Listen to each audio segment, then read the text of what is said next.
Hey mga brods, so ito na nga, nung nanalo na, ito pong SMB ay tapos na ba ang kanilang legacy dito sa PBA. Ngayon syempre, ang pinaghahandaan nila ay All Filipino Cup mga kabrods, at sinabi nga rin ni Jonmar Fajardo na hindi pa sila tapos dahil syempre gusto pa rin nilang manalo, lalong-lalo na ito pong si Jericho Cruz, gusto pa rin niya na manalo ng manalo dahil nung giniftan ito or niregaluhan ito ng kanyang asawa ng Dior bag, mga kabrods, syempre sabi rin ni Jericho Cruz, kailangan pala niya mag-champion para nga mabigyan siya ulit ng Dior bag. So mga kabrods, alam ko nga ito pong SMB, isa ito talaga sa mga pinaka-inihintay dito sa All Filipino Cup, at dito na nga natin malalaman kung asa ba sila sa import mga kabrods. Dahil alam naman natin na ito pong SMB syempre sinasabi nga nila yung Death 15. Pero kung makikita nyo naman, ito pong si Benny Boatwright Jr. ay isa ito talaga sa mga high scoring leader ng SMB. Pero mga kabrods, hindi every game na ito pong si Boatwright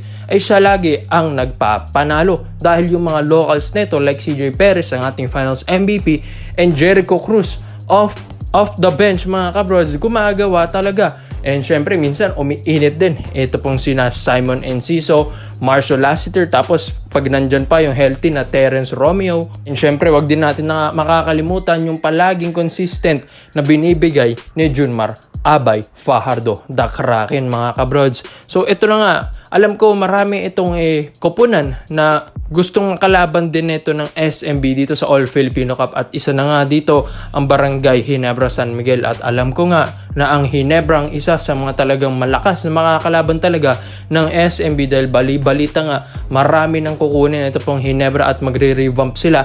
Babawi sila mga brods, at alam ko nga lalakas lalo ang lineup ng Ginebra pagkatapos silang masweep ng SMB. Pero syempre puro na ng sister team mga kabrods ang palagi nating nakikita sa championship. So hindi naman dapat magiging ganyan kung hindi rin nagpapalakas ito pong mga independent teams natin. So mga brods, syempre choice nila yan. Ang Ginebra nagpapalakas, gusto din talaga nilang makabawi sa SMB.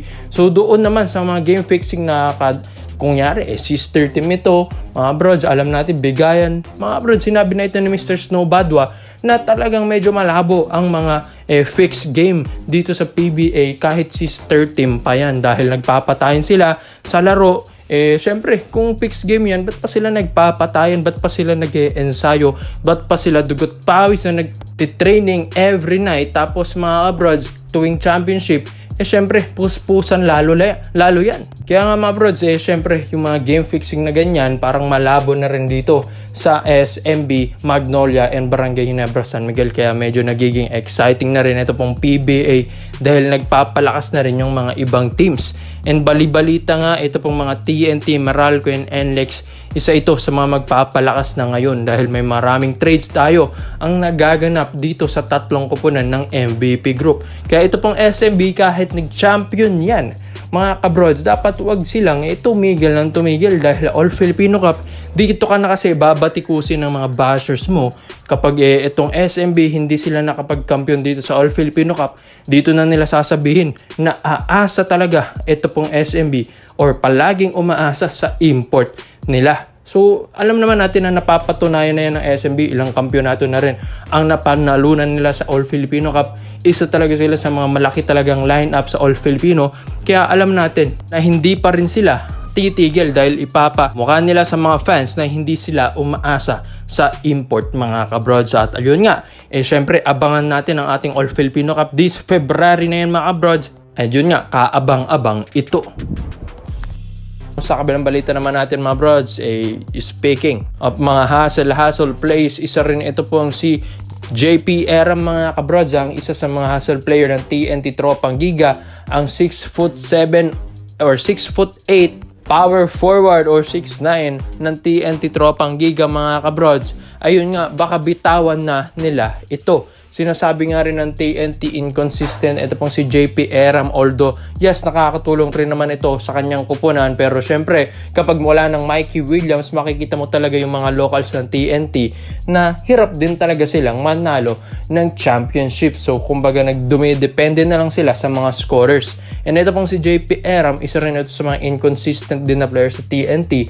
May mga good games itong si Eram, may mga bad games din. Kaya nga ito pong TNT Tropang Giga, mas gugustuhin nila yung reliable na power forward, kaya nga naghahanap sila. And yun nga, isa pa doon, speaking of Mikey Williams, gusto na rin nila itong i-let go dahil ito nga pong si Coach Chot Reyes na ang head coach ng TNT at nagbabalik na siya mga kabrods, dahil yun nga pinatalsik na nila ito pong si Coach Jojo Lastimosa, and yun nga ayaw na niyang kunin ito pong si Mikey Williams. Kaya mga kabrods, expect nyo na maraming tradings ang TNT Tropang Giga after nga last season yung performance ng TNT ay syempre hindi naman maganda yon para kay Coach Chot Reyes. At isa pa dito, ito pong si JP Eram, ang isa nga sa mga gusto nilang alisin din or i-trade din mga kabrods para mas magandang power forward or consistent na ang forward na makukuha nila.